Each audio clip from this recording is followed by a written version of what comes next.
Vamos lá, Alisson. Ok, então, uma boa noite a todos e a todas. É um prazer estar aqui mais uma vez em um evento do Cyber Leviatã, que hoje recebe a doutora Raquel Sparenberg, que é doutora em Direito pela Universidade Federal do Paraná, professora dos mestrados da FURG e da FMP do Rio Grande do Sul, é coordenadora do grupo de pesquisa Sociedade da Informação e Fake Democracy, os riscos à liberdade da expressão e à democracia constitucional. Ela vai falar com a gente hoje sobre tecnodiversidade e decolonialidade digital, ou seja, um tema também de extrema importância e que precisa ser debatido, sobretudo para quem está lidando com essas questões envolvendo a revolução da internet, direito, tecnologia, democracia, enfim, a gente precisa debater sobre isso. O professor Bolzan, gostaria de chamá-lo aqui para fazer as saudações iniciais à nossa palestrante de hoje. Informo que o nosso evento está sendo gravado e se houver autorização da palestrante, a gente vai divulgar isso no nosso canal do YouTube. Aliás, o canal do YouTube do Cyber Leviatã tem funcionado como um repositório de uma série de palestras que tem servido até para pesquisas, enfim, fomentar as discussões, de modo que é extremamente relevante que a gente continue fazendo essas lives e permitindo o acesso a várias pessoas, aqui tem gente do Brasil inteiro, Rio Grande do Sul, você deve estar, não sei se está em Ouro Preto ou Brasília, tem Espírito Santo, eu aqui em Minas, enfim, a gente está aqui congregando todo mundo para conversar sobre direito e tecnologia. Espero que tenha um ótimo evento. Professor Bolzan, a palavra está com o senhor. Obrigado, Alisson. Quero só dar as boas-vindas aqui do Cyber à professora Raquel Fabiana Sparenberg, né? Amiga já de longa data, né? E uma parceira de trabalhos também. É um prazer recebê-la, Fabiana. Eu nunca sei, né, Raquel, Fabiana. Eu tinha costume de chamar de Fabiana e eu acabo chamando de Fabiana. O Raquel, eu nunca fiquei sempre fico qualquer na dúvida. Né? Qualquer um tá bom. eu sei porque eu acho que eu sempre te chamei de Fabiana, né? Nunca de Raquel, né? Não me lembro. E aí, às vezes, eu fico pensando, mas é Raquel Fabiana, né? Mas é um prazer recebê-la, né? Acho que, como disse o Alisson, a ideia do Cyber, fundamentalmente, a gente estava conversando antes também, é de promover nesses encontros, né? Interações entre diversos vieses que, vamos dizer assim, pode impactar essas relações entre direito e tecnologia. Eu acho que essa tua proposta de leitura é uma proposta importante. Talvez pouca gente no Brasil esteja fazendo isso, né? Ou pelo menos se propondo a fazer isso, mas é relevante que a gente possa difundir e mostrar a todos que se interessam que também há essa perspectiva, né? Como eu dizia, há diversos autores, tenho visto na literatura americana, sobretudo, né? Autoras africanas e que escrevendo em inglês também sobre temas relacionados a essas questões, né? Mas então a tua disponibilidade de vir, né, de passar esse tempinho aqui com a gente e nos ensinar um pouco sobre esse tema é sempre importante, tá? E eu agradeço, né? Agradeço a todos e a todas que estão, né, nos acompanhando, né? É sempre uma satisfação poder contribuir com as interrogações aí que todos têm. Também, né, deixar aqui um abraço ao João Paulo, que já está com a gente, né? Parceiro lá da Unicap, do Recife. Bem-vindo, né? Já, como eu disse antes, né, já está devidamente intimado, né, a se apresentar aqui conosco numa live em algum momento no segundo semestre. A gente está, né, programando ainda, né, mas já fica aqui o convite online. Tá bom, Raquel? Tudo contigo. Então, vamos lá. Então, boa tarde a todos e todas. Quero, primeiramente, agradecer, né, o convite do professor José Luiz Bolzan.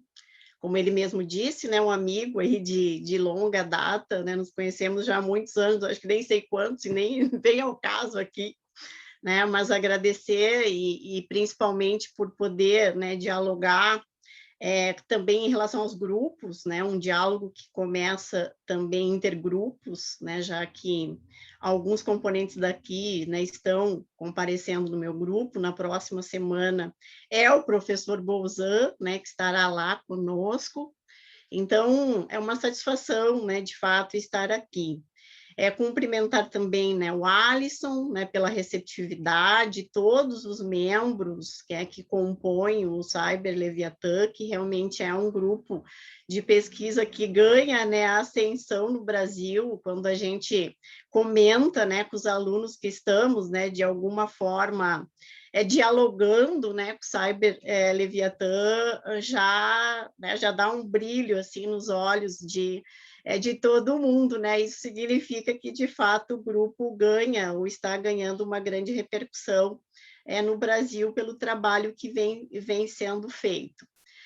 Quero cumprimentar também, né, o meu colega, o João Paulo. Ele está aqui porque ele é o grande culpado, né, de eu estar aqui discutindo esse tema em especial, porque foi a partir de uma provocação dele, a gente já discute decolonialidade, né, em outras perspectivas, e lá no início do ano ele me apresentou, de fato, o livro, né, do Yuki Ui, sobre tecnodiversidade. Claro que fiquei super curiosa, porque eu já venho estudando essas questões relacionadas à diversidade há muitos anos, né? E somado à discussão sobre diversidade, nós também incorporamos a discussão, né, decolonial na discussão sobre diversidade.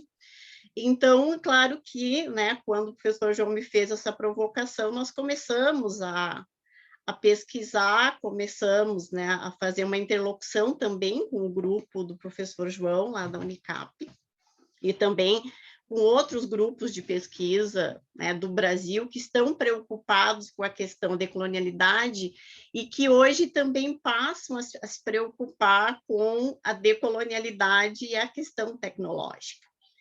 Todavia, né, essa discussão sobre tecnodiversidade, ela realmente surge, ela nos provoca, e que relação, efetivamente, esse autor traz para nós em relação aos estudos, né, decoloniais, ou pós-coloniais, ou pós-identitários, como alguns, né, mencionam ou fazem relação com essas discussões. Então, é claro, ficamos muito curiosos, né, de fazer essa discussão e perceber se havia ou não alguma viabilidade, alguma interconexão, até porque, e isso eu quero deixar bastante claro aqui, nós temos grupos muito já consolidados no Brasil, né, e pessoas que vêm estudando essa discussão decolonial, né, ou descolonial, enfim, né, tem uma pequena,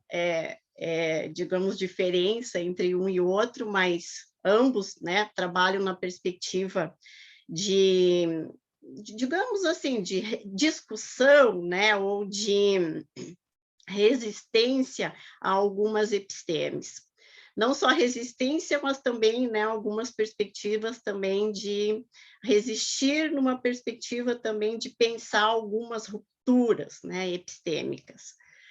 Então, o que eu quero deixar bastante claro aqui, que a teoria, né, ou a discussão decolonial, ela é mais uma discussão, né, que nós temos, que tem adeptos, outros críticos, e isso eu acho que é importante, né, de ressaltar, principalmente porque ela será feita numa discussão aqui, né, numa relação, numa interface com uma discussão que é extremamente hoje técnica, que é a discussão da tecnologia, né? Mas ela é técnica, mas a gente já começou a perceber que existem muitas perspectivas, né, possíveis de discussões que nós poderíamos chamar de críticas, ou, né, decoloniais, ou, enfim, né, várias outras possibilidades e categorias que podem aqui serem trabalhadas. Então, não é novidade também para ninguém que estamos, né, numa era digital, né, numa sociedade da informação, e isso acho que não é novidade, e isso também já vem sendo motivo de debate, de discussões por nós todos.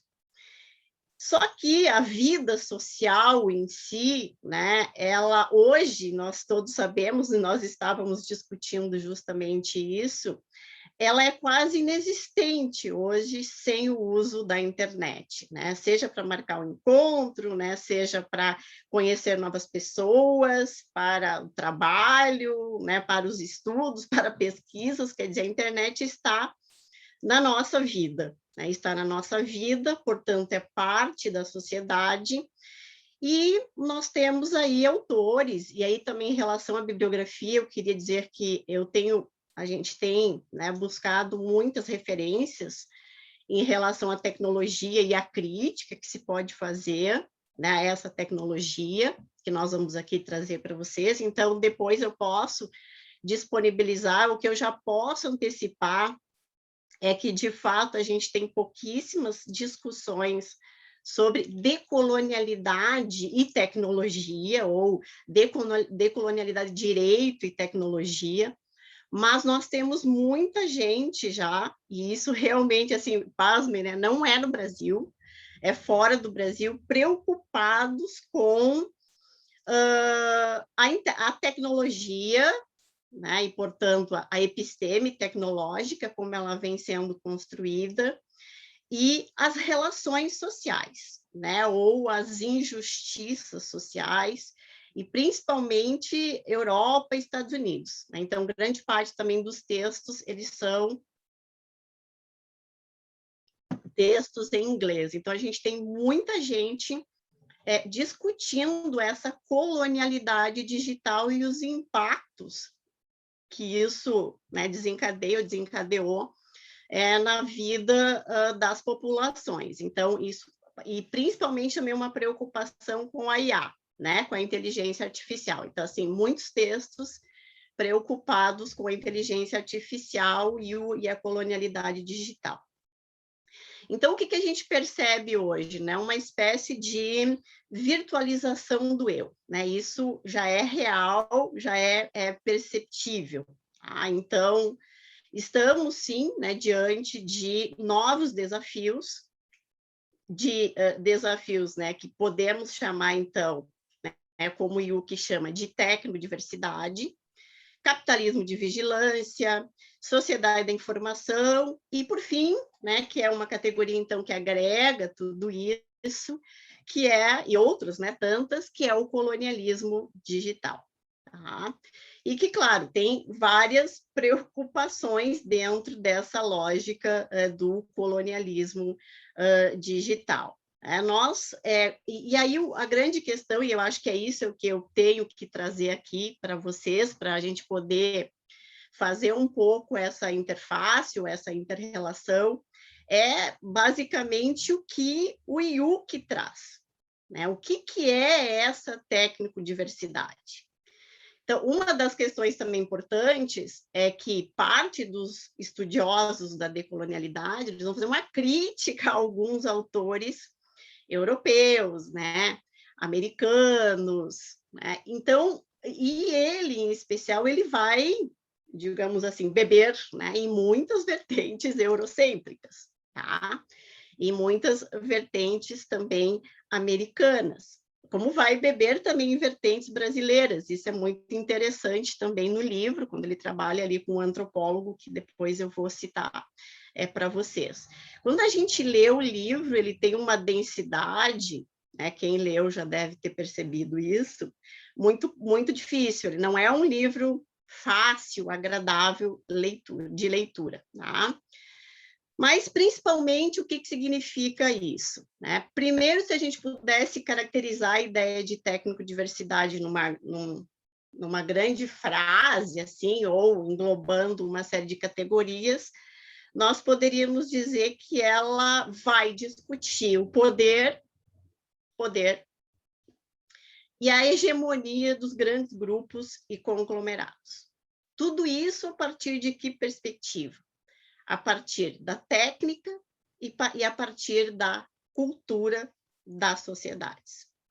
E quando a gente fala em técnica, cultura, né, das sociedades, a gente já pode começar a pensar numa possível, talvez, relação com a discussão decolonial. Né? E aí ele comenta no livro, e comenta também em vários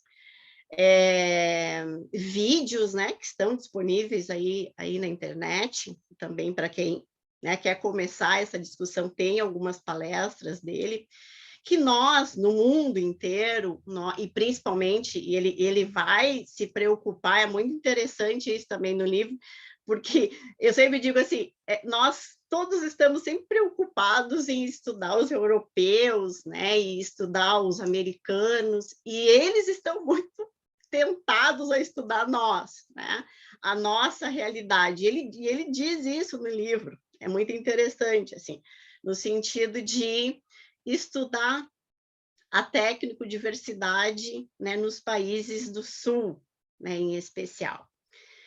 Então, ele enfatiza, né, a discussão que nós já estamos fazendo, aquilo que eu comecei a minha fala, e que nós já discutimos muito sobre biodiversidade, sobre diversidade, mas não sobre tecnodiversidade. E ele começa a nos provocar. Bom, o que é essa tecnodiversidade? E começa a nos provocar justamente, não na questão da biodiversidade, que também ele é bem forte nessa discussão, né? Ou seja, quem quiser trabalhar também tecnologia e natureza a partir da lógica, né, da tecnodiversidade, é possível, porque ele reforça muitas vezes essas categorias. E a grande pergunta para começar a explicar é: qual a nossa situação hoje, né? Ou o que nós temos em termos de desenvolvimento tecnológico? E aí ele vai partir para uma categoria que ele perpassa praticamente todo o livro, que é uma singularidade tecnológica. Ou seja, nós trabalhamos com uma lógica, né, de singularidade. Ou seja, e o grande objetivo hoje de quem manipula a tecnologia, quem trabalha com a tecnologia, é pensar, né, que as máquinas, sim, né, elas podem ter consciência maior que os humanos. E esse é um debate que ele diz que é muito intenso, né, para quem estuda hoje tecnologia, para quem está nesse meio. E, ao mesmo tempo, né, sabe-se que esse progresso tecnológico, ele se reflete em vários contextos históricos. E ele vai, então, enfatizando qual é o contexto histórico que resultou nisso, né? E aí é esse longo caminho histórico que ele chama de antropoceno, né? Que é a centralidade no homem, na verdade, né?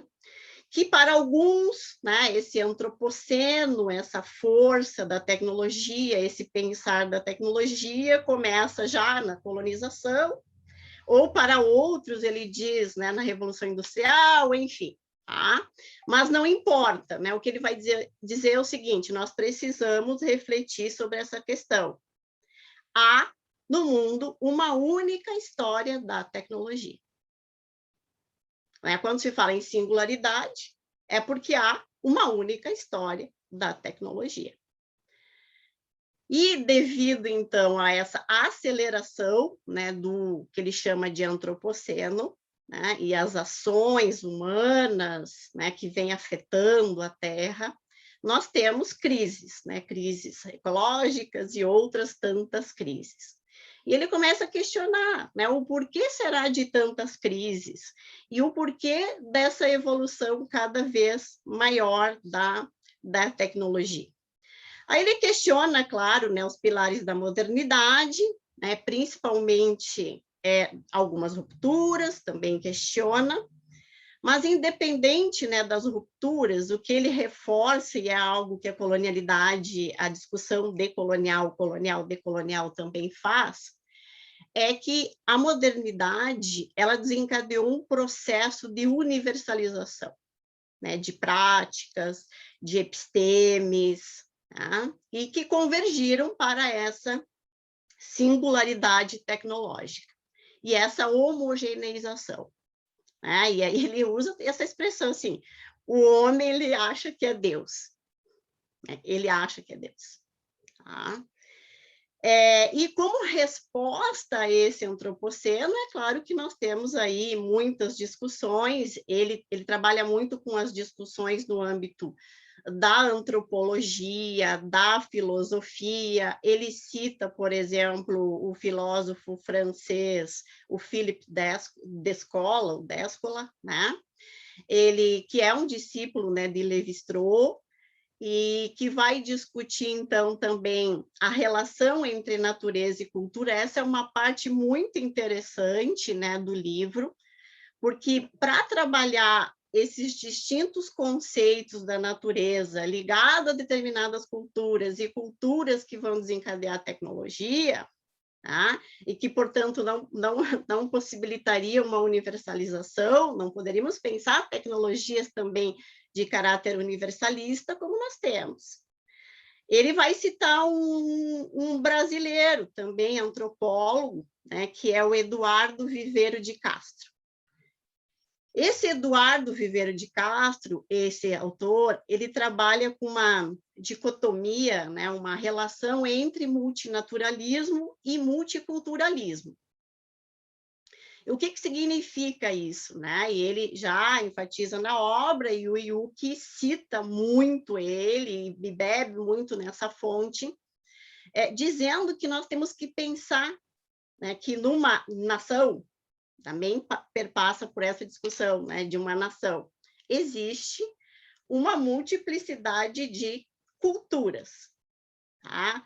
Devíamos pensar que vivemos, podemos até pensar que vivemos numa única cultura, mas com diferentes naturezas. Então, temos diferentes naturezas.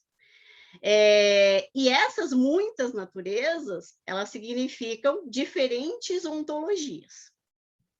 As ontologias e as diferentes formas de pensar e de se comportar. E há diferentes relações entre humanos e não humanos. E há uma complexidade, então, já diante das formas de conhecimento. E quais as implicações disso, então, desses autores que discutem natureza e discutem cultura, o que isso tem, né, de possível, de relação com a tecnologia? Tá? Ele vai dizer, olha, não se preocupem muito com o conceito de natureza, porque esse conceito não existe. Né? Não adianta querer conceituar a natureza, né? Mas é possível, sim, né, pensar essa natureza, que é difícil de atribuir um conceito, com cultura e com tecnologia, e sem cair numa oposição entre o tradicional e o moderno. Então, o que ele vai dizer com isso? Né? Que não basta discutir a natureza, né? E sim propor, reabrir o conceito da técnica e da tecnologia. Pensar numa multiplicidade. Que multiplicidade é essa de culturas que vão levar a uma multiplicidade de técnicas? Tá? Ele vai dizer que isso se chama, ou poderia se chamar, cosmotécnica. Então, pensar multiplicidade, né, pensar cosmotécnicas, seria pensar em técnico-diversidade. O que seria isso? Né? O que é essa cosmotécnica? É pensar a técnica fora do universo de referências prometeístas ou eurocêntricas, né?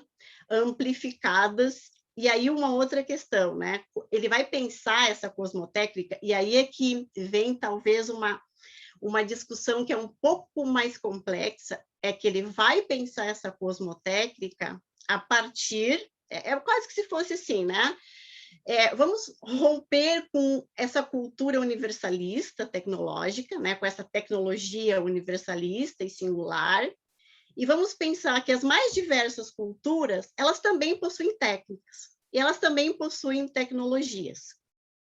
Só que o estudo que ele vai fazer é a partir da filosofia chinesa, né, ou da cultura chinesa. E ele mesmo diz, olha, o fato de eu estudar essa diversidade de culturas, né, que estão para além da eurocêntrica e que desencadeou a técnica, que desencadeou essa tecnologia que é uma forma de colonialismo digital, e aí depois ele vai dizer assim que o pai disso tudo, a centralidade dessa universalidade está nos Estados Unidos, e aí ele vai começar a citar, né, as grandes, o Facebook, enfim, né, toda a discussão, todos os grandes conglomerados aí da tecnologia. Mas o problema daí é esse, né? Porque ele vai dizer assim, não pensem na China hoje, né? Porque hoje a China realmente está também, né, num avanço tecnológico feroz. Só que a China, ele vai dizer, né? Ele estuda essa cultura, então ele, né? Então ele tem esse como o foco, o grupo focal, digamos, de estudo. Ela vai evoluir tecnologicamente, mas sem, né, desprezar, digamos assim, a cosmotécnica, né, que significa, então, essas técnicas, né, culturais, né, que poderão, e que fazem também tecnologia, ou que desenvolvem também tecnologias, e que essas precisam também serem observadas. Tá?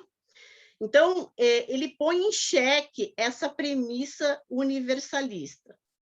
E o que aconteceria se não existisse somente uma tecnologia, né? Mas sim muitas cosmotécnicas? Isso também é algo bastante questionado por ele, né, na obra, e depois por outros autores também, né? Como se veria afetada a nossa percepção da história? Já que nós temos uma percepção da história e da tecnologia. Talvez, né, o paradigma ocidental, que afirma que o desenvolvimento tecnológico apresenta-se como uma progressão unidirecional e acumulativa, seja somente um dos modos de se pensar a tecnologia. E aí ele entra também, né, numa discussão sobre a formação das racionalidades. Então, nós temos, no âmbito tecnológico, uma racionalidade universal em tecnologia, que é objetiva.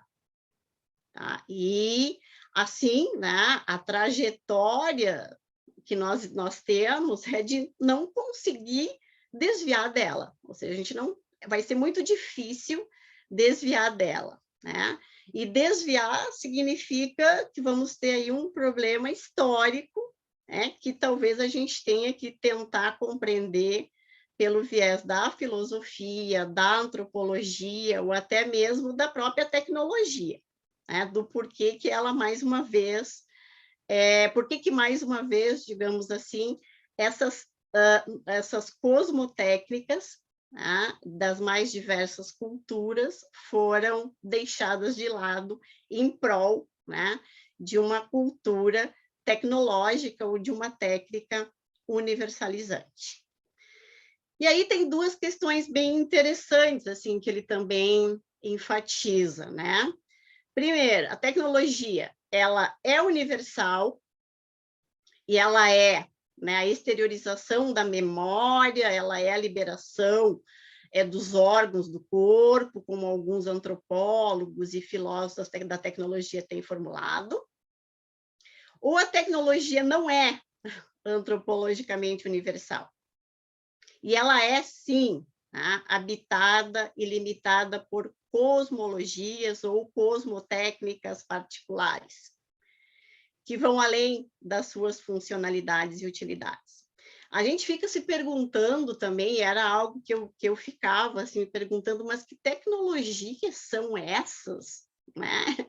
Que vão, de fato, assim, conseguir bater de frente nessa tecnologia universal, né? Porque ele mesmo faz essa afirmação várias vezes no livro, que nós temos essa universalidade, ela já é muito forte, né? E tanto que depois, quando entrar a discussão decolonial, a gente tem várias situações, vários casos que a gente já vê que essa tecnologia universalista, ela já está em nossas vidas. Então, quando ele fala, por exemplo, assim, olha, essa tese, essa antítese, se sim, se não, né? Elas apresentam contradições, é claro que sim, mas como nós vamos resolver? Tá?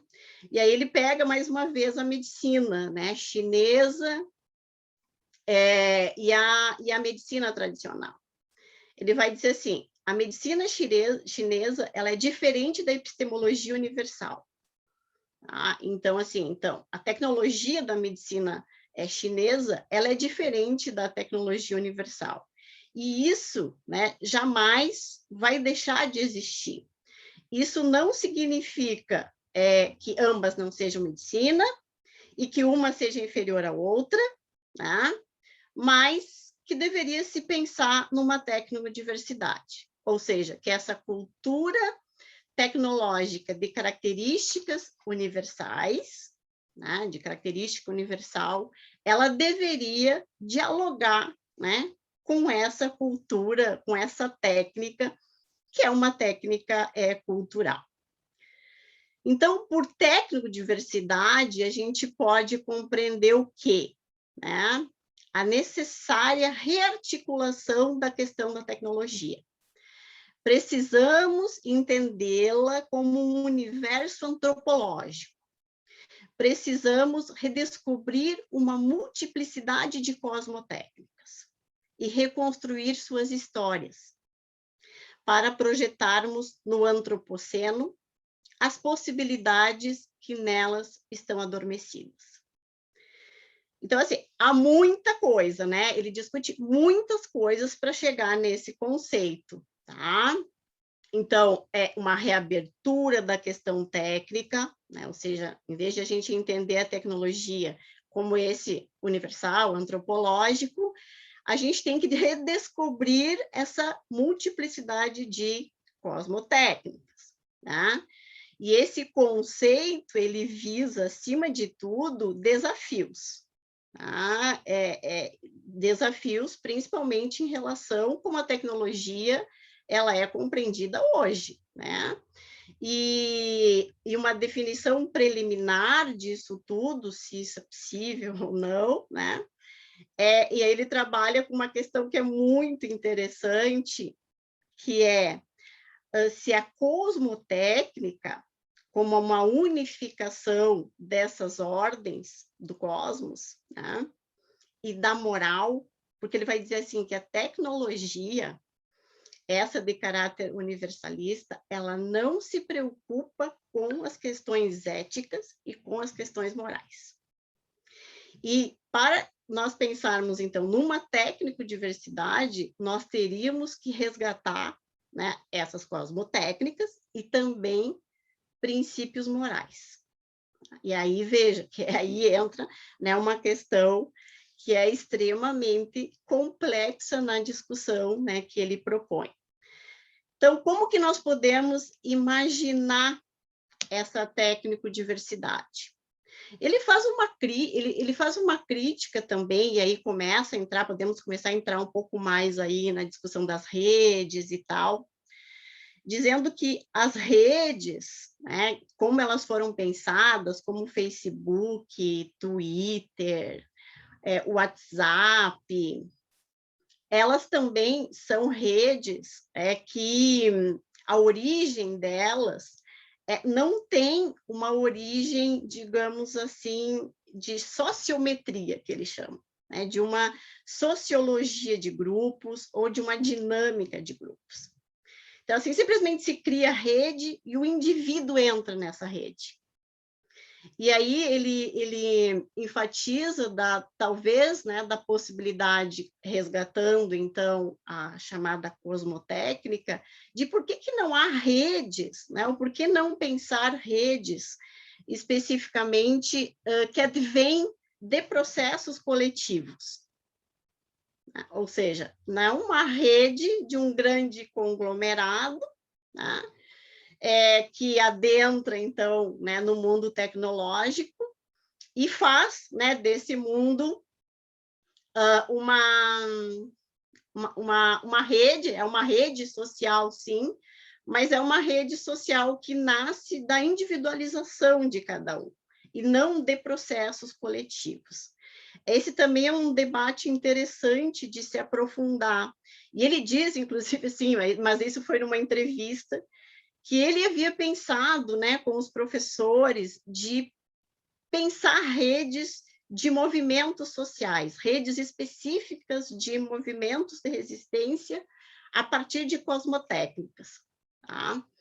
E que saíssem um pouco, né, dessa lógica dos conglomerados aí, né, de Facebook, e aí também ele entra na discussão do porquê elas existem, aí vai perpassar pela discussão, né, do chamado capitalismo digital, opressão algorítmica, né, algoritmos, né, uma série de outras questões que eu nem vou conseguir chegar hoje, porque a minha pesquisa inicial aqui ela tem 80 páginas, e eu queria falar tudo e eu não vou poder, obviamente. Tá? E aí, por que ele está dizendo assim? Que cada indivíduo é um átomo social. Né? E a sociedade ela é composta desses átomos sociais, ela é a soma desses atores sociais. Mas os objetivos universalistas dessas redes, né, elas não permitem ou não possibilitam que esses átomos sociais trabalhem com perspectivas coletivas. Isso eu já faço uma crítica também a ele, porque eu acho que as redes elas podem desencadear isso e têm desencadeado também. Mas a questão é o que está por trás. Ela não nasce, né, do insurgente, ela nasce com objetivos do capital. Tá?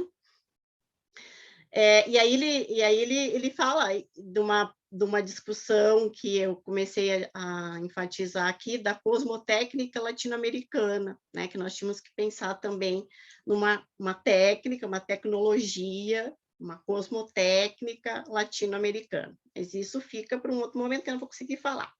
Mas eu ainda tenho que falar da colonialidade e da decolonialidade dentro dessa discussão da tecnodiversidade.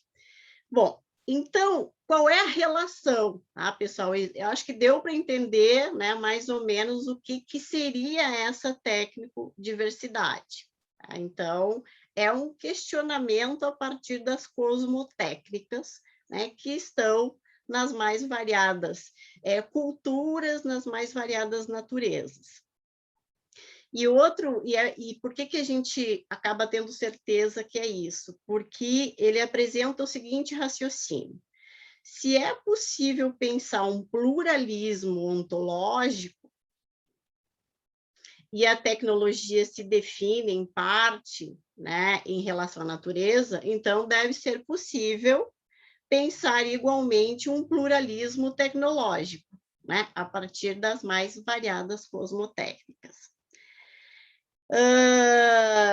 Então, é pensar, sim, uma multiplicidade de tecnologias, né, para além, né, dessa tecnologia dominante. Né? Ele diz que é um equívoco pensar que todas as técnicas são iguais, de que todas as habilidades, todos os produtos artificiais, todas as culturas podem ser reduzidas a uma única tecnologia. Essa é a grande crítica. Né? E, de fato, é quase impossível negar que as técnicas elas podem ser entendidas como extensão do corpo ou externalização da memória. No entanto, eles podem não ser percebidos ou refletidos da mesma forma em diferentes culturas. E é um pouco nessa perspectiva que entra a discussão decolonial, né? Ou, primeiro, o colonialismo digital, ou seja, como é que ele aparece, né, nessa discussão toda, porque eu não sei também se todos conhecem, né, a discussão do que é o colonialismo, colonialidade, e aí o que seria esse colonialismo digital. Então, a grande crítica sempre que os decoloniais trabalham é que nós construímos, sim, epistemes universalizantes, tanto no âmbito do ter, do saber, do poder.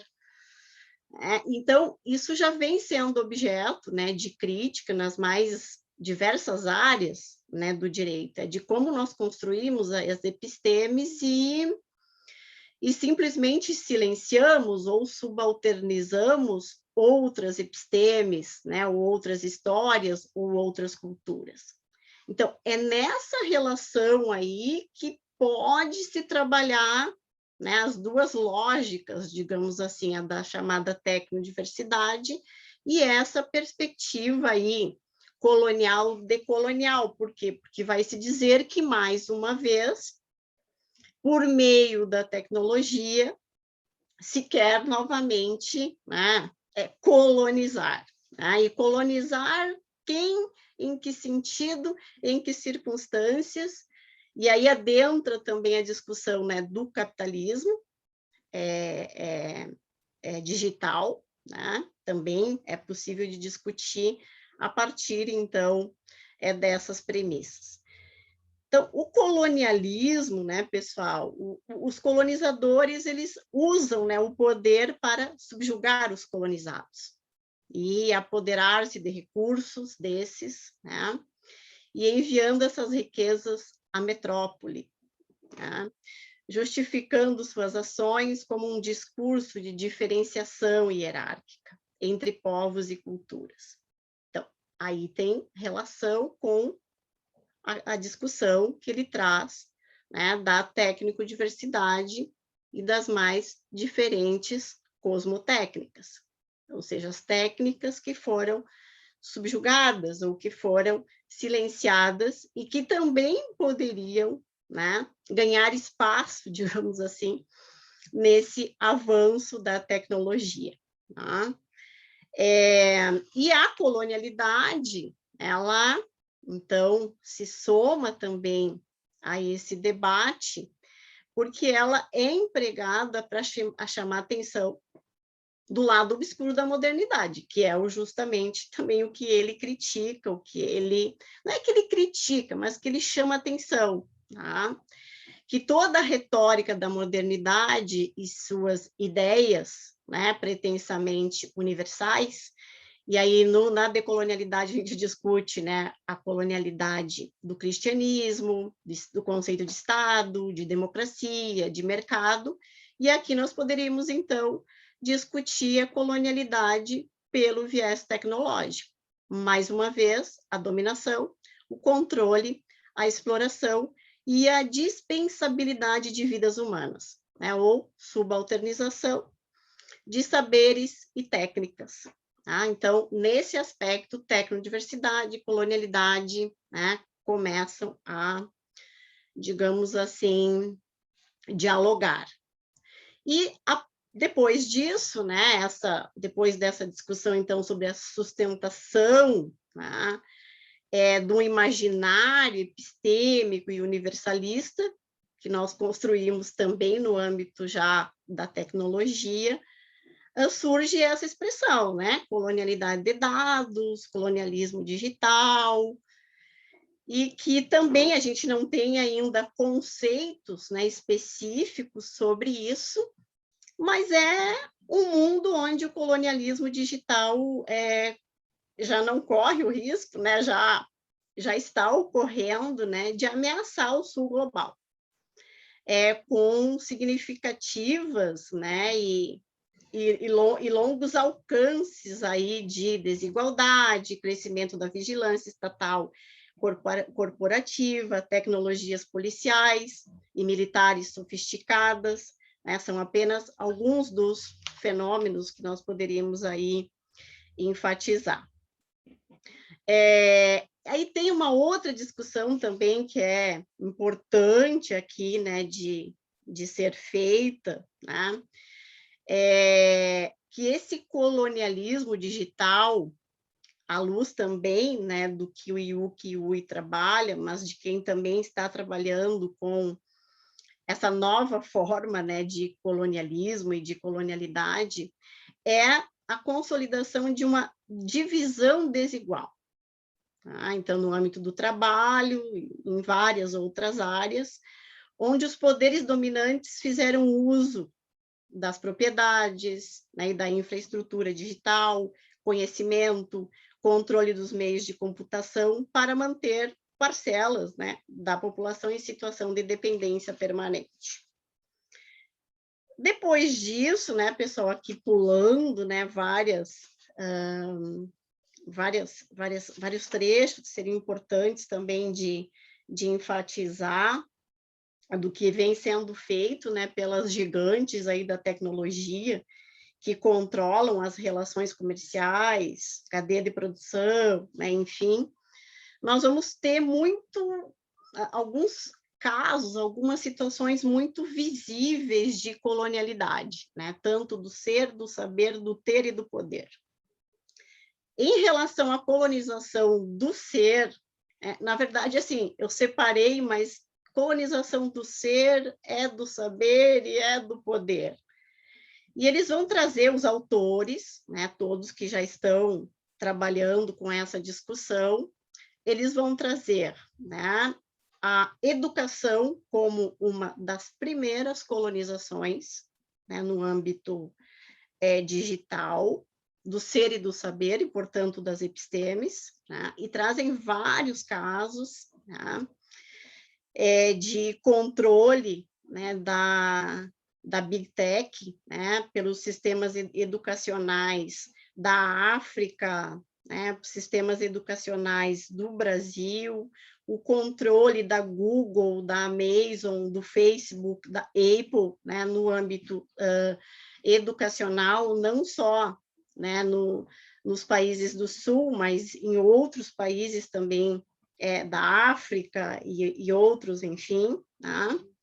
Ele vai dizer que as escolas são lugares perfeitos para a expansão do controle da Big Tech, né, sobre os mercados digitais.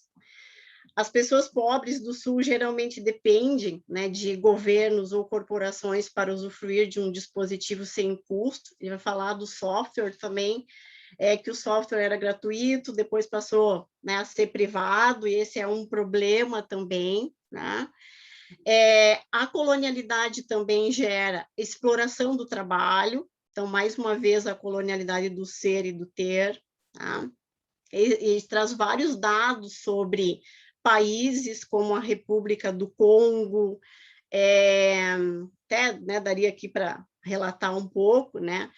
A República Democrática do Congo fornece mais de 70% de todo o cobalto do mundo, um mineral essencial para as baterias usadas em carros, smartphones e computadores.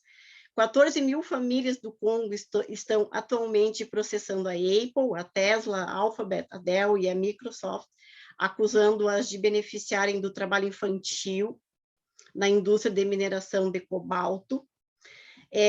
Quanto ao lítio, né, as principais reservas também estão no Chile, Argentina, Bolívia, Austrália.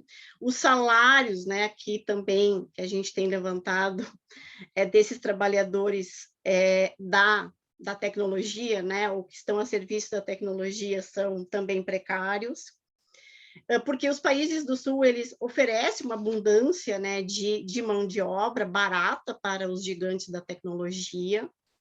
Isso inclui também os registros de dados para conjuntos de inteligência artificial. Também é bem chocante essa questão.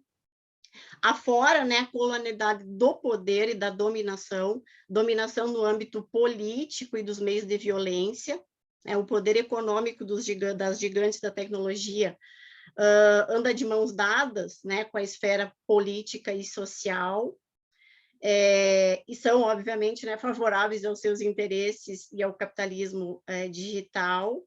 A Microsoft também ela está profundamente envolvida com a indústria carcerária, né, então os panópticos modernos. Tá?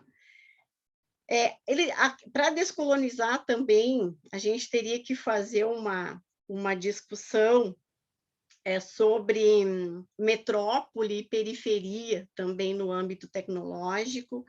Isso é uma questão também que permeia essas discussões.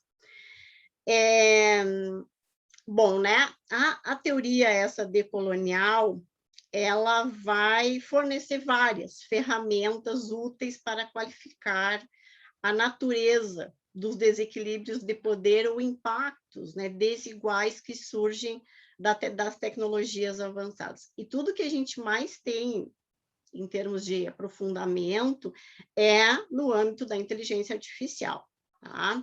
Depois disso, até porque eu já estou passando aqui do tempo, é necessário, né? E há também muitas discussões aí dos algoritmos, né, coloniais. Nós precisamos denunciar o que está acontecendo no mundo, tá? Em relação ao uso do algoritmo. Tá?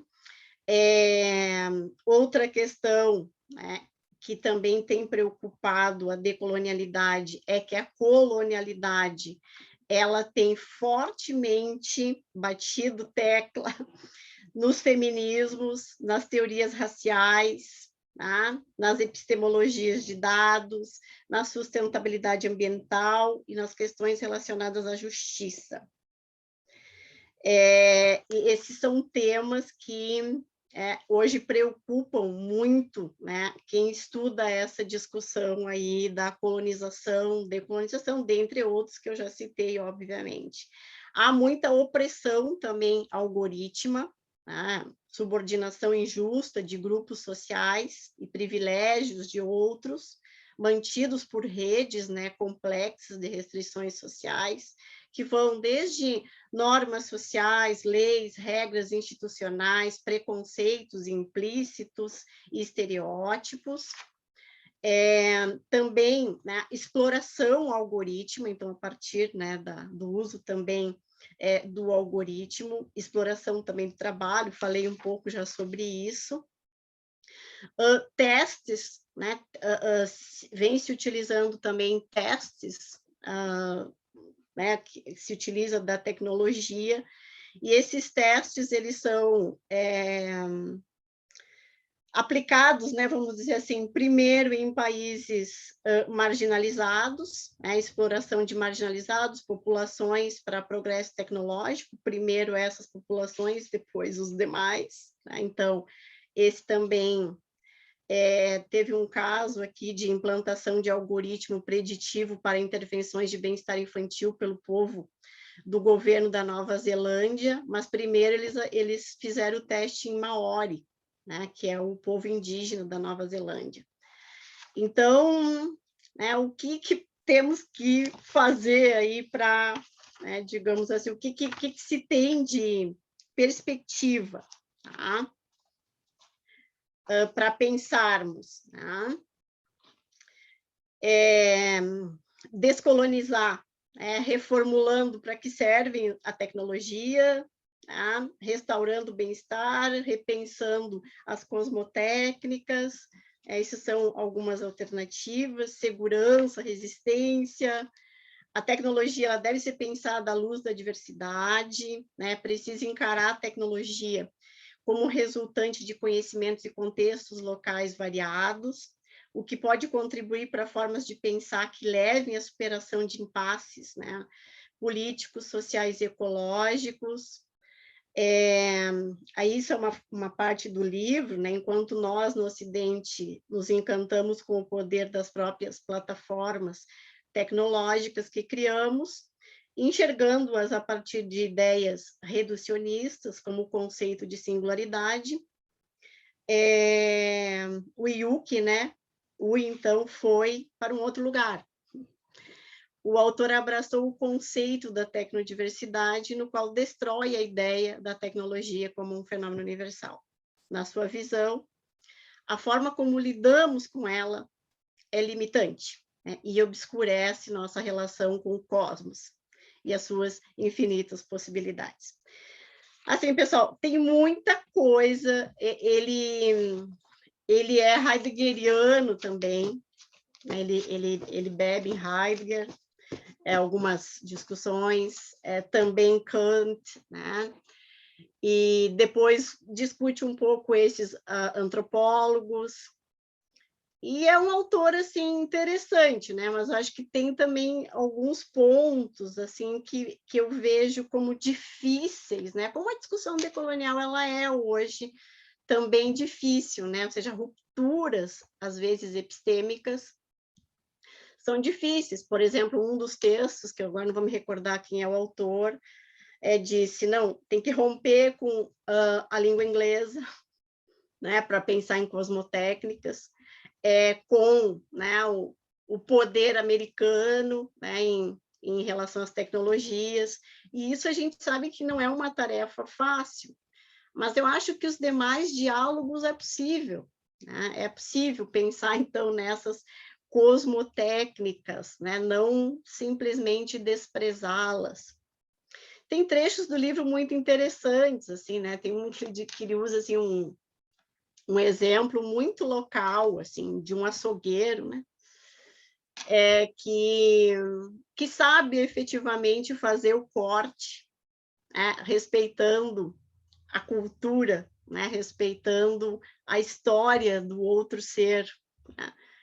E mais ou menos a partir dessa mensagem dá para pensar um pouco o que ele propõe, quer dizer, isso é uma técnica, né? É uma técnica que está talvez a quem, né? Ou além, poderia estar além a quem dessa cultura universalista tecnológica, né? Então, por que não pensar, né, nesse corte sem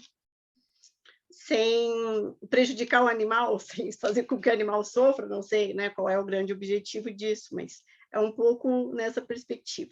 Mas é um pouco isso, pessoal, assim, eu tenho pouco tempo, é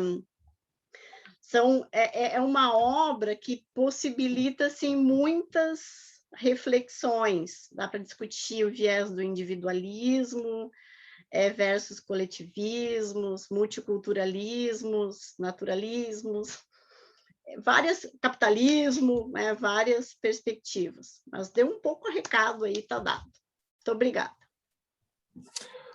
Pô, muito legal, Raquel. Obrigado pela tua fala, pela tua exposição. Acho que esse recontar um pouco dessa discussão a partir né, de um trabalho específico, né, do caso do Rui, acho que e é interessante também porque é um texto que está disponível, está em português, inclusive, né, publicado no Brasil também. Então, quem tiver interesse em ler a obra, acho que vale a pena, por conta exatamente dessa perspectiva. Eu estava aqui te ouvindo e pensando quanta coisa que dá para a gente discutir a partir disso, tomando emprestado, sobretudo, esse universo conceitual desse pensamento decolonial e tal. Eu acho que ele impacta, de alguma forma, essa leitura, vamos dizer assim, unidimensional que a gente tem em torno da questão da tecnologia, né? Ou seja, a tecnologia com o seu discurso, da técnica, né? E da verdade técnica, né? Essa verdade aleteica, matemática, parece que ela não nos dá chance, não nos dá brecha para a gente, né? Tratar ou fazer um diálogo que reconheça quanto de impacto isso pode ter em termos, né, assim, de colonialismo, usar um termo assim, bem genérico, né?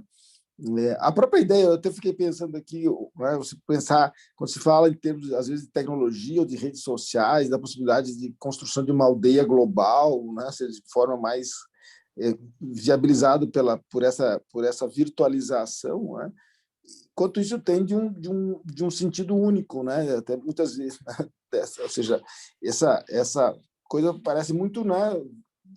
Tem um sentido apenas, né? Não tem uma dupla via ou uma múltipla via, né? Acho que é muito interessante, vale a pena. Eu acho que esse é o objetivo, de certo modo, desses primeiros encontros do Cyber Leviatã, que né, assim, apresentar, de certo modo, né, aos nossos parceiros, né, que vêm conosco aí nessas conversas, apresentar essas possibilidades de reflexão em torno dessa tecnologia, que muitas vezes ela é assim, apropriada acriticamente, né? Mais ou menos naquela perspectiva, né, que o sempre lembro do nosso professor Vará, né? Ou seja, a ideia do senso comum teórico, né? Acho que a gente tem que quebrar um pouco isso, né? E aportar, vamos dizer assim, um pouco da crítica para que a gente possa entender de uma forma mais adequada, né, tudo isso. Eu sei que tu tens aula, né? A gente está premido pelo tempo. Mas eu respondo aí algumas perguntas. Eu não sei se alguém tiver alguma questão para colocar, né? A gente pode viabilizar aqui, pode passar pelo chat mesmo. Eu acho que tem o João Paulo duas. também, até se quiser se manifestar aqui também. Acho que tem aqui já, né? O João Paulo já falando aqui, né? Descolonizar pode ser retomar no tradicionalismo tecnológico, deixar de lado a IA na saúde e investir em tecnologias indígenas naturais, por exemplo. Já temos aqui, né? Tem duas ali, tem uma que é os professores... tem uma acima também, sobre a questão das plataformas. Os professores acham que temos tecnologia e conhecimento para não fornecer nossos dados para Big Techs. Não é necessário fornecer os dados para elas. As universidades não poderiam, elas mesmas, desenvolver suas plataformas. Essa é um pouco a proposta, né, do IUC, né, UI, né? Mas é bem como eu disse, né? É difícil hoje, né, diante já dessa força, né, epistemológica, universalista da tecnologia, isso nascer, né, especificamente dentro de uma instituição, né, ou dentro de uma universidade, porque universidades produzem tecnologia. Tem alguns textos que vão dizer o seguinte, que as universidades, elas têm responsabilidade nessa universalização da tecnologia, né, porque elas, justamente, elas não pensaram especificamente em plataformas específicas, né, individuais. Por quê? Porque é mais fácil, né, obter essas plataformas dessas grandes corporações, né, desses grandes conglomerados, e é quem domina, né, efetivamente esse mercado. Mas ele diz por que não, né? Porque as universidades têm cabeças pensantes, né? Então poderia se pensar. Hoje eu acho muito difícil a gente escapar de não fornecer dados, né? Hoje nós, assim, e tem um outro texto, depois eu posso passar para quem tiver interesse, vou colocar meu e-mail aqui. Algumas situações assim que... Agora eu até me esqueci o que eu ia falar. Das universidades, né? Em relação aos dados, ele havia, num dos textos, havia dito assim que nós usamos, né, o Facebook para dialogar, né? Ela não o Facebook não seria uma plataforma para nós dialogar, né? E ela acabou sendo, né? Então, ali, as nossas informações, os nossos dados também, né, já, digamos assim, já se foram, digamos, já foram, né, de alguma forma, retidos, né? Então, e aí ele diz, por que não pensar, né, quando você tem interesses específicos, né, por que não pensar em grupos coletivos também de pautas, tipo redes específicas, né? Isso também é uma questão complicada, eu também acho, né? Mas, ao mesmo tempo, talvez a gente poderia pensar, vamos ter as bolhas sociais, né? Mas, ao mesmo tempo, talvez seriam redes mais produtivas do que as que nós temos hoje, né? Porque hoje o fato de nós usarmos as plataformas para dialogar virou no que nós estamos hoje, né? Guerra cultural, isso é um outro tema que hoje está em pauta, né? Isso é uma guerra cultural hoje, as redes.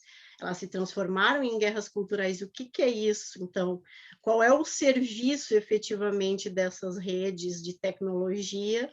Né? Qual é a pretensão efetiva delas?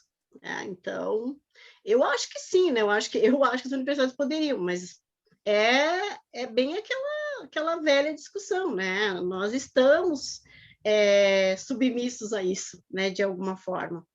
Aquela palavra, né? Que ele usa, né? Prometeísta, é isso, é a subordinação voluntária do indivíduo a isso. A gente nem se dá conta, né? E entra nisso, né? Nessa perspectiva, né? Decolonizar pode ser retomar um tradicionalismo tecnológico, deixar de lado a IA na saúde, investir em tecnologias indígenas e naturais, por exemplo. A descolonização, ou a decolonização, descolonizar significa tentar romper, né, com algumas epistemes. Eu acho que não, e tem algum momento também do livro que deixa entender assim, que não é uma questão de ruptura, sabe? Eu acho que não é preciso romper com a IA, não vamos construir inteligência artificial, não é isso, né? Mas é como as técnicas podem dialogar. Né? Porque decolonizar é sim romper, né? Mas talvez poderíamos pensar em pensar IAs, então, né? Não com uma cultura universalizante, mas que respeitasse a tecnologia indígena, por exemplo, e natural. Respeitasse, eu pudesse, né, de alguma forma, isso também contribuir. E não desconsiderar, né, porque, na verdade, se desconsidera completamente. E hoje, assim, quando a gente vê os casos, assim, é bem chocante das coisas que essa tecnologia universalizante tem feito, né, em termos de opressão algorítmica, em termos de uso de populações para testes, e são questões aí agora focando, né, que o direito vai ter que enfrentar também, né, porque são preconceitos, são discriminações, e aí até estou vendo a Tatiana Skeff aqui também, né? O que o direito internacional, como é que nós vamos lidar com essa tecnologia de caráter universalista diante, né, do que a gente poderia chamar de localismos, comunitarismos, né, culturas diferenciadas, ou vamos impor essa cultura universalista e tecnológica de cima para baixo, e aí alguns vão pagar mais caro que outros, né? Com certeza. Até a gente tem os dados também do uso, né, da tecnologia. Então, assim, realmente é assustador, né? No Brasil, 90% das pessoas, mas de classe A e B, são usuários da internet. Já nas classes D e E, apenas 42%. Então, aí a gente já vê quem é o subalternizado por essa tecnologia, né, no Brasil, né, ou quem é o subalternizado, o silenciado. Já no mundo, a gente tem 4,1 bilhões de pessoas que usam, né, as redes, tá? É 53% da população. Mas, mesmo assim, 3,6 bilhões de pessoas continuam excluídas da comunicação online. Né? Na Europa, por exemplo, né, países desenvolvidos, Europa, Estados Unidos, isso chega a 87%. Agora, pega a África e determinadas regiões, apenas 28% da população tem acesso à internet. Então, isso desencadeia uma série de questões. Então, essas grandes corporações, elas poderão, sim, como já há dados, né, de se utilizar desses países, né, dessas populações para testes, como foi feito lá na Nova Zelândia, pegou primeiro a Maori ali, né, culturalmente indígena, para fazer os testes. Então, isso é uma questão que interessa, né, a nós todos. Como a gente tem aí vários documentos internacionais, né, de proteção a direitos, eu acho que agora a gente tem que trazer essa discussão também para a questão tecnológica, né, o avanço aí da questão tecnológica. Antropotécnicas, temos Gilbert, ele cita, tá, Bernardo, ele cita o Gilbert, o Simondon, né, também, né, afastando a ideia de certa tecnofobia do humanismo, ele cita no livro, eu cheguei a citá-lo aqui, eu ia falar também sobre isso, mas aí não deu tempo, né, que separa o indivíduo do coletivo para pensar a individualização, esse autor, né? O problema não seria muito mais de uma superação do humanismo filosófico do que temer as técnicas? Pois é, poderíamos pensar, né, talvez estudar aí o Gilbert e essa complexidade aí teórica que ele traz, e trabalharmos, então, também nessa perspectiva, né, de superação do humanismo filosófico, né, do que temer as técnicas, não sei, né, poderíamos pensar também. Eu digo, o livro é muito rico, assim, né, dá para pensar, tipo, até uma coisa que eu esqueci de falar, né, sobre decolonialidade aqui.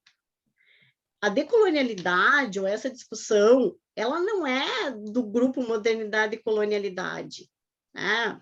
Aqui dos autores aqui da América Latina, Quijano, Mignolo e tal. Ela é uma discussão feita pelo Frantz Fanon, né? Os Condenados da Terra. E o livro diz muito sobre isso tudo que a gente está discutindo aqui, e inclusive sobre essa pergunta do Bernardo, né? Sobre essa discussão sobre o humanismo, né? Se é necessário superar ou não, se é possível superar ou não, né? Não seria o direito uma técnica, uma tecnologia também? Eu não vejo o direito como uma técnica, né? Eu acho que o direito é muito mais que isso. O direito, eu acho que muitas vezes a gente quer, né, transformar o direito numa técnica, em algo técnico. Quando a gente vê aí, por exemplo, várias lives tentando explicar a lei, né, geral de proteção de dados, como se essa lei geral de proteção de dados fosse uma lei que todos conhecem, né, que de fato ela atinge a todos, ela protege a todos, né, como se o Poder Judiciário conhecesse efetivamente essa legislação, né? Eu acho que ela já vem tarde e não contempla uma série de outras coisas. Tá? E aí, pessoal? Sei, professor Boltan, teria mais não querendo atrapalhar, até porque estou aqui aproveitando o que tu estás falando, né? Mas já são 19h25, eu sei do teu compromisso também. Meus alunos esperam lá. Mas foi ótimo isso, né? Pensando um pouco essas questões, né? Como até mesmo se você olhar em termos estatísticos, né? Como você mesmo citou o acesso a essa tecnologia, que tanto se fala como um discurso universal, né? Como se ela fosse acessível a todos, na verdade não é. E, por outro lado, eu acho que também a própria questão de, né? Ou seja, o estar in ou estar off nessa tecnologia, né? O que é bom e o que é ruim, ao fim e ao cabo, pensando essa tecnologia como uma tecnologia de sentido único. Ou seja, será que aqueles que estão off, eles estão piores do que aqueles que estão in, ou aqueles que estão in estão melhores do que aqueles que estão off? Ou seja, estar in hoje é uma situação melhor qualitativamente, e estando in, você está submetido a essa técnica de sentido único. Estando off, você não tem acesso a uma série de questões, mas, ao mesmo tempo, aparentemente, né, embora a gente possa dizer estar off, o que é estar off? Ou seja, estar off é você não ter acesso à tecnologia, porque talvez hoje alguns autores falam que não existe estar off mais. Mesmo que você não esteja conectado, você está sendo acessado pelas tecnologias. Não é à toa, eu acho que foi o Elon Musk e tal, né, que queriam fazer aqueles satélites, né, de baixa altitude para levar, né, o Wi-Fi para todas as regiões do mundo, quer dizer, como uma forma de captação de informação sobre reservas, né, etc., uma série de questões de natureza econômica. Assim como quando a gente fala o próprio Uber, né? O Uber não é uma empresa de transporte, ele é uma empresa de dados. A questão dele não é substituir o táxi, né? Ou seja, é usar o transporte como meio de acessar dados, informações, né? E com isso ele é hoje o gestor da cidade, né? O Waze, ele gere uma cidade, né? Ele pode criar um grande engarrafamento numa cidade ou pode, né, desfazer, tem uma série de questões que estão por trás, né, subterrâneos daquilo que é o aparente dessas tecnologias. Então, acho que essas questões que tu está colocando são muito importantes para a gente poder, né, como eu disse antes, ou seja, pensar criticamente a própria tecnologia. Ou seja, e talvez aquilo que tu falaste lá atrás, né? Eu fiquei pensando aqui, a questão da... você inserir o debate da ética na questão da tecnologia seja uma cunha importante aí exatamente para poder, digamos assim, não abrir mão da tecnologia, que eu acho que foi um pouco o teu diálogo com o João Paulo aqui, né? Ou seja, se você pensar uma medicina indígena, é que a velha discussão entre medicina ocidental e medicina chinesa ou alguma coisa assim, será que a questão é um ou outro? Né? Acho que essa separação, essa segmentação, né? Não sei se seria a melhor resposta, né? Ou como compatibilizar um e outro sem correr o risco de um ser colonizado pelo outro, né? Ou ser, de alguma maneira, corrompido até mesmo pelo outro. Né? No âmbito da tecnologia, das discussões, né, que envolvem, por exemplo, direito, tecnologia, comunidades, né, grupos, eu ainda não encontrei nada, mas nós que estudamos essa questão, né, das discussões decoloniais, coloniais, tem algumas alternativas, assim, na perspectiva da interculturalidade.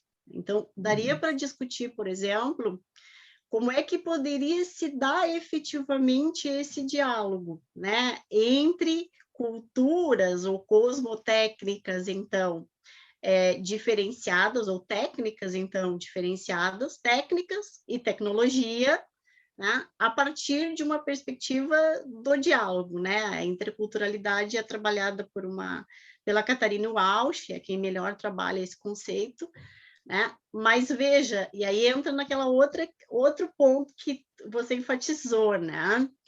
A tecnologia, ela chegou, eu também concordo, eu acho que ela chegou, e chegou a todos, né? Chegou a todos, ela chegou, né? Agora, as formas de acesso, a inclusão de populações ou de grupos, né, nessa tecnologia de caráter universalista, não, né? Ela está aí, ok, mas o acesso. Tem um trabalho belíssimo, assim, de um procurador, né, da República, mas até mais antigo, mas é muito interessante, assim, que é sobre a inclusão digital dos povos indígenas. E ele fez um estudo numa comunidade Axaninca, tá? Comunidade indígena Axaninca. E aí o grande problema de pesquisa na época era assim, será que a inclusão digital vai ser boa para a cultura do povo Axaninca ou não? Será que a tecnologia tem que chegar, né, e mostrar para o mundo as demais técnicas, então, né, as cosmotécnicas que eles têm, e assim se protege? Ou é melhor não, né, não incluí-los? E assim essas culturas ficam protegidas.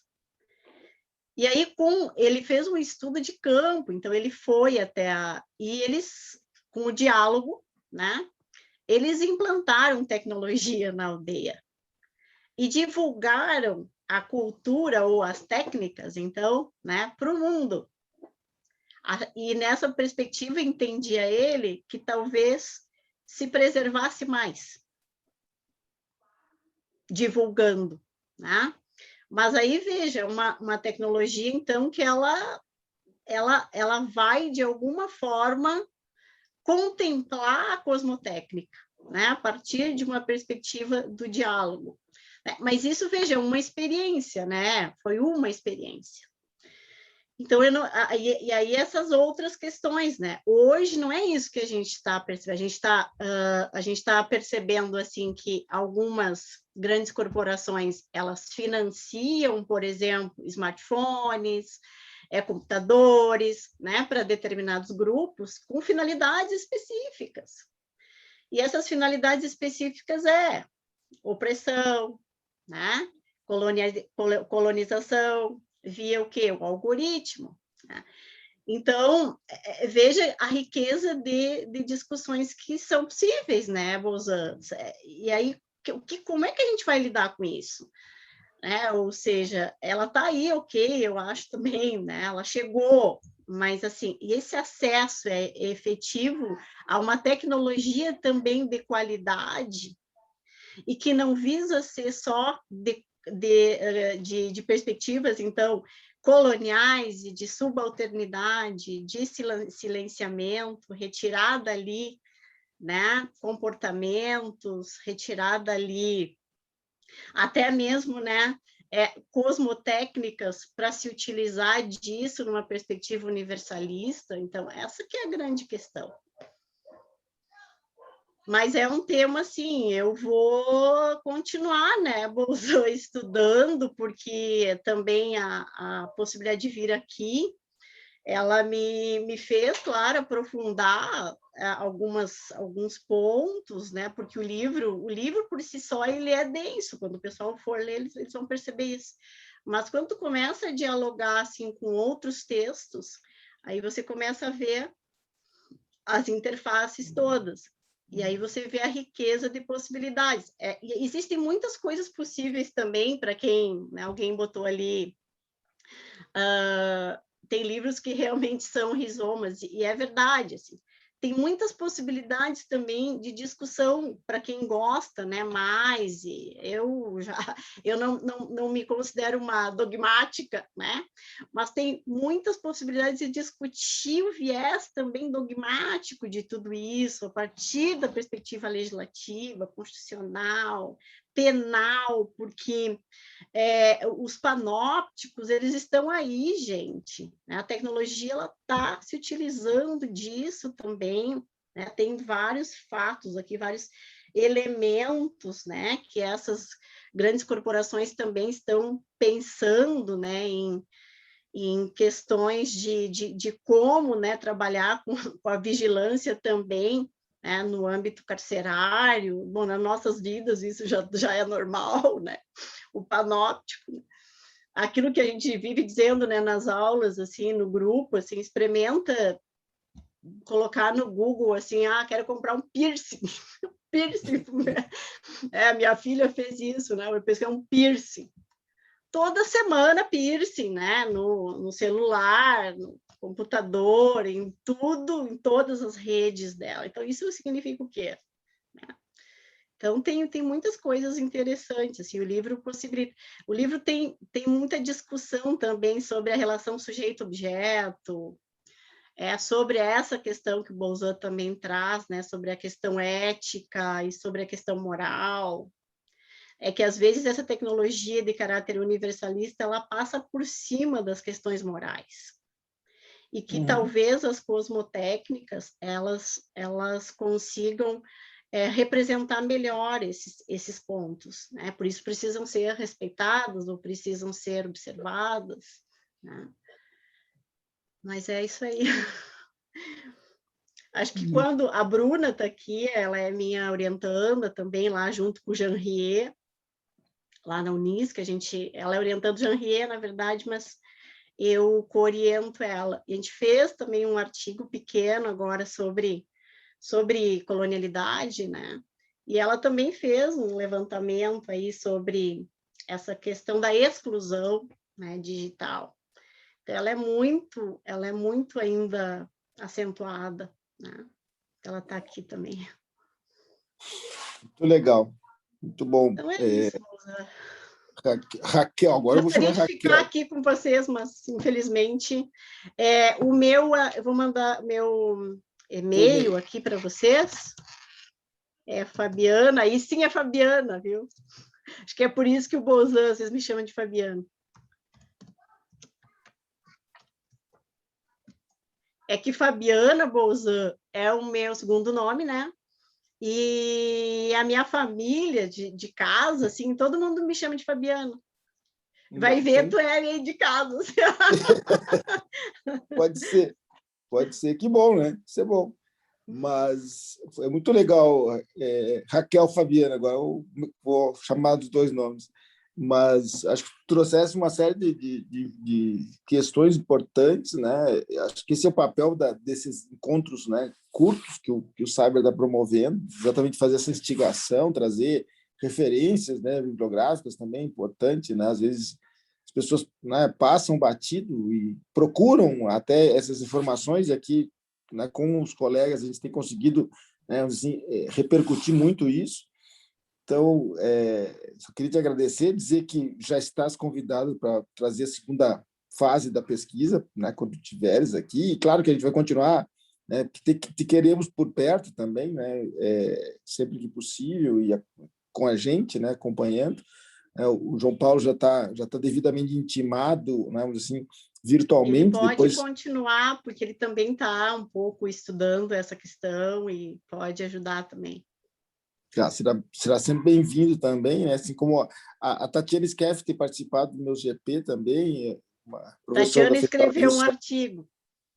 né, que também tem trabalhado muito, né, nas questões, né, ligadas mais ao direito internacional, que é a área mais de pesquisa dela, né? Mas bem-vinda também, Tatiana. Desculpa, eu não tinha te percebido aqui nos nomes, mas sempre bem-vindo. E agradecer, então, a tua participação, né? Dizer uma satisfação contar contigo, né?